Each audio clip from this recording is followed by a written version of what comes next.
Bem, vamos lá. Eu vou começar aqui. Eu estou aqui trazendo umas informações importantes, inclusive essa do Wesley. O Flamengo já encaminhou a venda do lateral direito Wesley à Roma da Itália, tá? O Flamengo já encaminhou, o Flamengo vai vender o jogador. Eu ouvi de gente de dentro do clube, vai vender. A proposta não chegou na mão do Flamengo ainda, mas já sabem que vai chegar e o Flamengo vai vender o jogador, contanto que consiga comprar outro lateral direito. O Flamengo vai ao mercado trazer outro lateral direito já de imediato.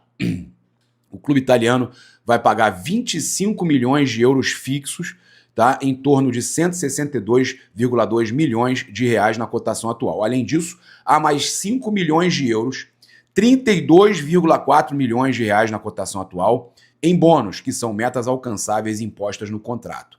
Desta forma, a negociação total pode chegar ao valor de 30 milhões de euros, cerca de 194,6 milhões de reais na cotação atual, quase 200 milhões de reais.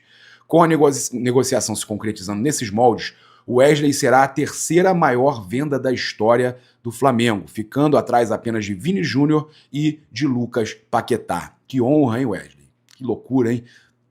Vale destacar aí também que o Flamengo já deu ok para a proposta, né?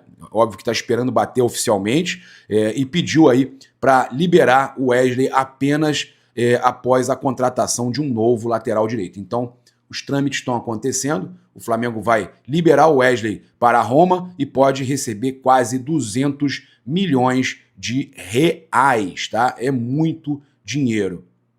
Eu vou trazer aqui algumas informações importantes sobre também falar do Wallace Ian, né? É importante a gente trazer aqui. Tem muita coisa pra gente falar aqui, gente. O Flamengo aí. Só vou pegar aqui a opinião da galera sobre o Wesley, que eu fiz uma postagem aqui com relação à venda do Wesley, né? E aí, torcedor, vale vender o Wesley por 162 milhões mais metas ou ficaria com ele? Diz aí. E a galera respondendo, Cleiton vale, ele falta melhorar em algumas coisas, principalmente os cruzamentos. Se depender do Boto, o substituto é o Pará. Não, o Parazinho era bom, hein? Meu amigo Pará. Vale sim, o Wesley é muito bom, mas limitado em alguns fundamentos. Acho o valor justo. E olha só, Salmo Coelho, Roma fazendo de tudo pelo Rios e o Palmeiras não vendeu. Flamengo na primeira proposta já vende seu jogador. Também não. Né? Também eu discordo, o valor é muito alto pelo Wesley. O valor é muito alto. Não vão botar mais do que isso. O Marcelo Araújo eu acho que não vale. Eu vi que o Porto vendeu hoje o Otávio, ex-zagueiro nosso, por 20 milhões de euros. No Brasil ainda vendemos muito barato. Olha, contrata um e sai 10. O que adianta? Né? O Valmir Moreira, o Carlos MLK7, deixa o cara ser feliz. Era nítido que o cara queria ir. O Márcio Gonçalves embala para presente e já era. Cara, eu acho, tá? De verdade, que o Wesley tá saindo por um valor justo, tá? Tá saindo por um valor justo. Eu de verdade acho que o Wesley tá saindo por um valor justo. É óbvio que a gente fica triste de ver o Flamengo perdendo seus principais jogadores que jogam ali pela direita, o Wesley, o Gerson, mas tem que contratar. Fez muito dinheiro e tem que contratar. Né? Olha, notícia importante aí do mercado da bola, o Flamengo promoveu aí um aditivo salarial para o atacante Wallace Ian, segundo Júlio Miguel Neto, multiplicando em quase 10 vezes os vencimentos do jogador. Além disso, o clube estabeleceu uma nova multa rescisória para o mercado nacional, agora fixada em torno de 300 milhões de reais. Diferente aí do que vinha sendo negociado inicialmente, o contrato do Wallace Ian não foi renovado até 2030, o vínculo segue válido até 2027. Foram aditivos, tá? Nos bastidores, o Flamengo continua ciente do interesse do Wolverhampton da Inglaterra e a decisão das partes pela não extensão contratual evidenciam que uma saída não é descartada, tá? Pelo contrário, é considerada como bem possível, provável já nesta janela de transferências. Então, o Wallace Ian teve aditivos, não aumentou o tempo de contrato, hein? Olha que loucura.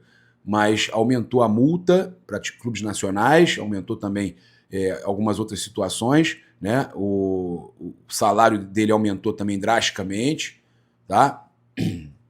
Foram acordos aí, e o Alacian pode ser titular, inclusive, no jogo contra o Fluminense amanhã, né, na vaga do Bruno Henrique. O Flamengo enfrenta aí o Fluminense no jogo do Maracanã, jogo aí que a gente tem que vencer de qualquer jeito, porque senão o Cruzeiro pode se distanciar, vai jogar em casa com Juventude, aí fica complicado, pode abrir 3 pontos do Flamengo, 3 pontos que eu falo porque o Flamengo tem um jogo a menos. Então, se o Flamengo ganha, ele mantém ali a liderança, porque com o mesmo número de jogos, o Flamengo está na liderança ainda ganhando seus jogos, tá? A liderança, o Flamengo ganhando os jogos, ganhando do Sport o jogo atrasado, o Flamengo ainda segue na liderança, tá? O Cruzeiro nesse momento é líder porque tem um jogo a mais. As pessoas não se ligam nisso. Agora, se o Flamengo perde, o Cruzeiro ganha, aí acabou. Aí o Cruzeiro passou, tá? Então ele pode ser titular, o Alacian, nesse jogo aí, importantíssimo contra o Fluminense. O Bruno Henrique foi suspenso por terceiro cartão amarelo. E dois cartões desses aí ele recebeu sem fazer falta. Absurdo, vergonhoso. Tá? Então, outra opção aí para Felipe Luiz é manter Gonzalo Plata como falso 9 e escalar o Cebolinha na ponta esquerda. Na zaga, Léo Pereira retorna após ter ficado no banco contra o Santos. Tá? E deve voltar aí com o Léo Ortiz. Além de Bruno Henrique, Alexandro, Ayrton Lucas e Eric Pulgar também serão desfalques. O Ayrton Lucas com aquele corte profundo, está se recuperando, né? O Alexandro também com lesão muscular, então, e o Pulgar com a cirurgia. Além aí do Bruno Henrique, que está aí suspenso, tá? De forma absurda, equivocada. Provável escalação do Flamengo: tem Rossi, Wesley, Léo Ortiz, Léo Pereira e Varela. Alan, Jorginho e Arrascaeta. Luiz Araújo, Plata e o Alacian, tá? Eu iria desse jeito. Eu prefiro entrar com o Alacian do que com o Cebolinha. Cebolinha, infelizmente, não tá jogando nada, tá? Cebolinha não tá jogando nada. Eu, sinceramente, iria dessa forma no Fla-Flu. Olha, o Globo Esporte confirmou a informação do Ângelo, né, do canal Ângelo Furtado. Ele trouxe ontem cedo que o atacante Pedro deve ser relacionado pelo técnico Felipe Luiz para o clássico entre Flamengo e Fluminense, tá? Mas não deve ser titular. O jogador ficou fora das últimas 2 partidas contra São Paulo e Santos, mas então será relacionado, segundo o GE, confirmando a informação do canal Ângelo Furtado, tá? Apesar da melhora, a tendência é que ele fique no banco de reservas, tá? Mas já é uma evolução aí, o Pedro, né? Então o Felipe decidindo hoje a equipe titular, tem treino hoje, né, no Ninho do Urubu. O Flamengo aí, esse momento, está treinando. Estou gravando aqui, o Flamengo está treinando. Começou às 9h30 da manhã o treino. E a gente trazendo tudo para vocês aqui. Olha, a gente tem aqui algumas informações aqui para passar para vocês, importantes também, de situação de mercado da bola. A gente já falou do Wesley aí que está de saída. Também falar aqui da situação do Sub-20 do Flamengo, né? A goleada que repercutiu lá na Europa. Cara, são muitas notícias aqui que a gente tem para trazer para vocês, tá? Olha, a imprensa europeia não poupa críticas à goleada do Bayer Leverkusen para o Sub-20 do Flamengo. Desastre. O jornal inglês diz que o resultado é um grande constrangimento para o estreante Erik ten Hag, né, o técnico do Bayer Leverkusen. Desastre foi a manchete escolhida tanto pelo alemão Bild quanto pelo espanhol AS, para se referir à estreia do técnico Erik ten Hag no comando do Bayern.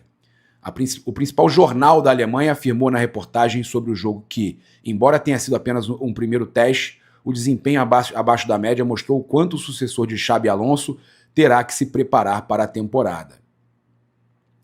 Em Madrid, o AS ressaltou que a partida foi a primeira do Bayer Leverkusen após a saída do técnico espanhol Xabi Alonso, que levou o time aos títulos do campeonato alemão e da Copa da Alemanha na temporada 23-24 e acaba de trocar o time do Leverkusen pelo Real Madrid. O também espanhol Marca disse que a estreia de Ten Hag passou do sonho ao pesadelo. Na Inglaterra, o The Sun relembrou a passagem ruim do treinador holandês pelo Manchester United em 22-24. 22-24. E disse que a goleada para o Sub-20 do Flamengo foi um grande constrangimento para Ten Hag em sua estreia no Bayer Leverkusen.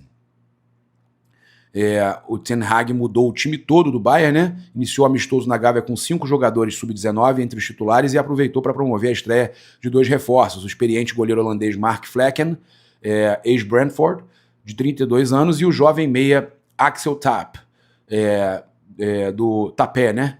Ex-PSG, 17 anos. Os outros novos contratados que estão no Rio, o defensor inglês Jarell Kansah e o atacante camaronês Christian Kofane não foram relacionados por terem treinado menos que os companheiros, tá?